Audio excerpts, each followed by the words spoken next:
Always having fun creating conversations. It's what we do on arrow.net, ARROE.net. We are unplugged and totally uncut with Crispin Boyer. Great, Arrow. How are you? Absolutely fantastic. I hear you're living on that farm in Hawaii. What's going on there, guy?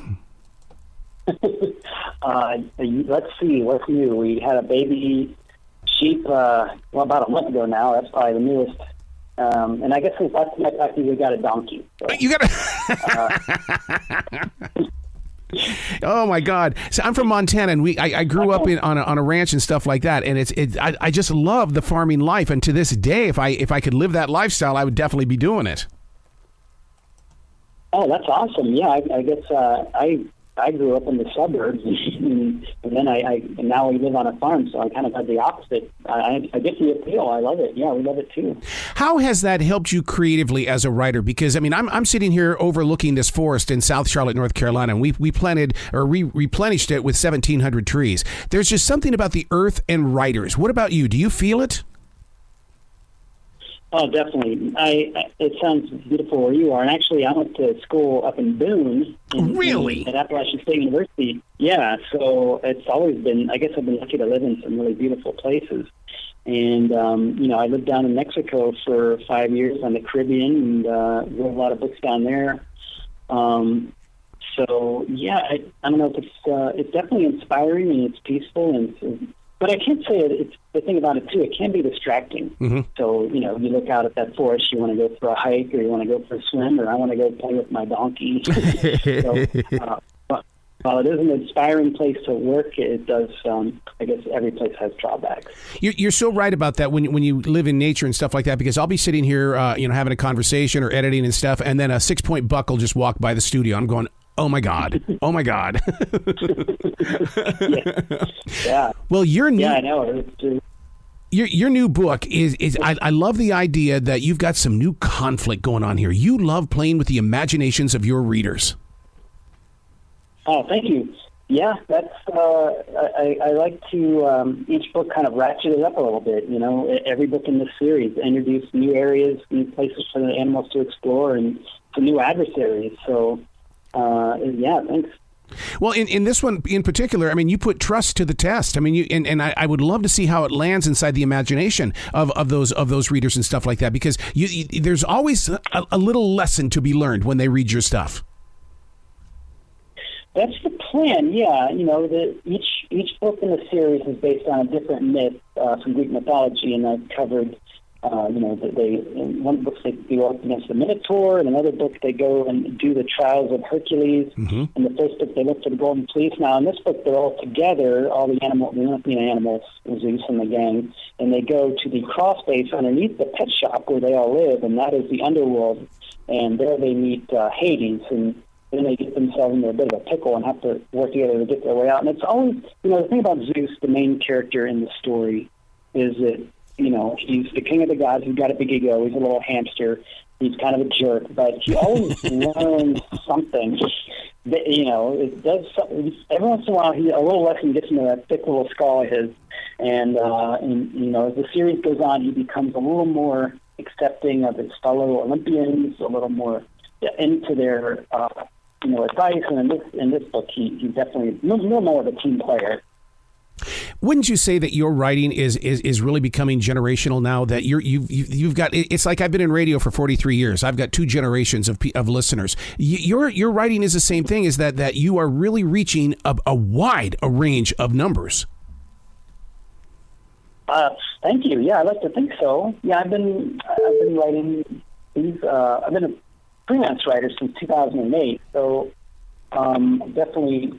Maybe some of the books, my first National Geographic Kids books, the kids that read those are definitely, they're in their 20s now. That's it. And they might think when they have kids, well, these books were a fun part of my childhood. And, and this whole fiction series, fiction's a new ballpark for me. So it's fun to explore that with this series and hopefully, capture some new readers and take them on these adventures, and maybe they learn something along the way.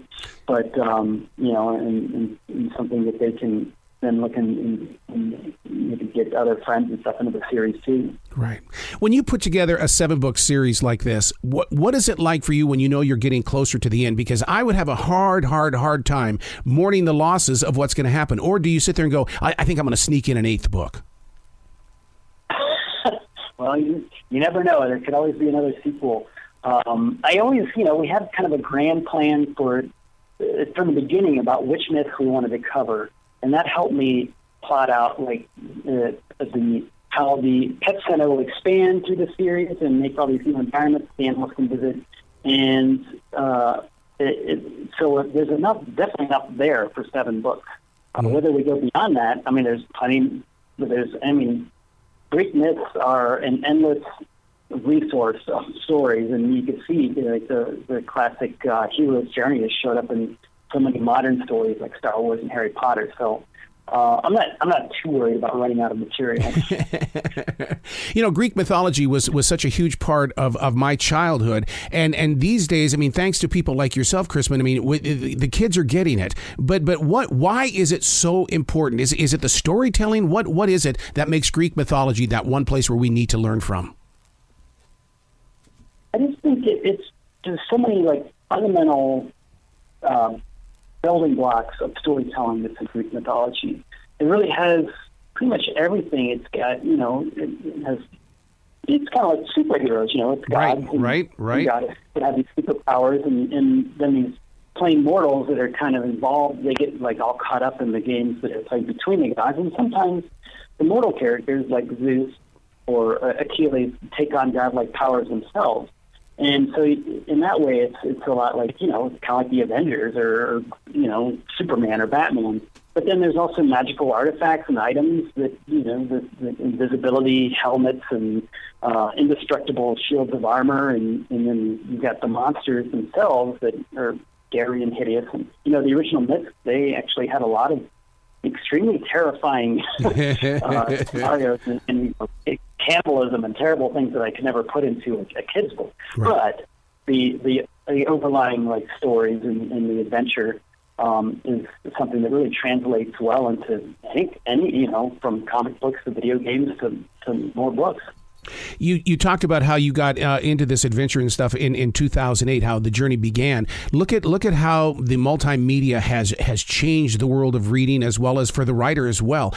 When you incorporate multimedia into the product, is that a before we write the book situation, or is that something that your editor sits down with you and creates it with you? Well, it's funny you mention that, because in the stories, the Zeus series, the owner of the pet shop where the animals live, she listens to this podcast called Greeking Out. And the animals hear her listening to the podcast, and each episode of Greeking Out basically talks about a different Greek myth. The animals hear this myth, and they kind of take that as their marching orders for the night's adventure. So they'll reenact, basically go on this adventure at night.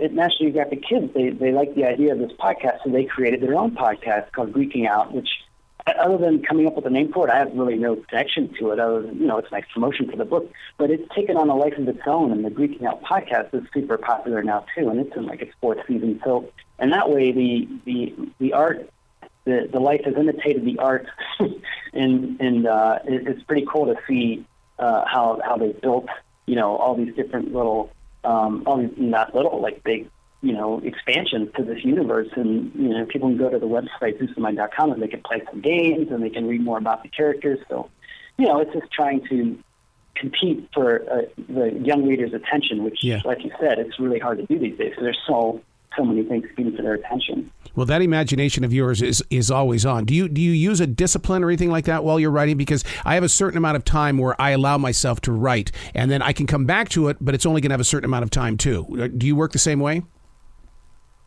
Well, that's a great plan that I would love to be able to follow in theory, but I tend to have a quota of how much I need to write each day, and I'll set that quota, and as soon as I hit it, I'm done for the day.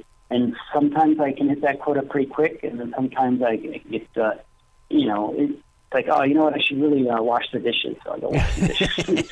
God, I need to iron the curtains. I'm going to go iron the curtains. There's always, it's amazing how much stuff you can get done around the house when you're on a deadline.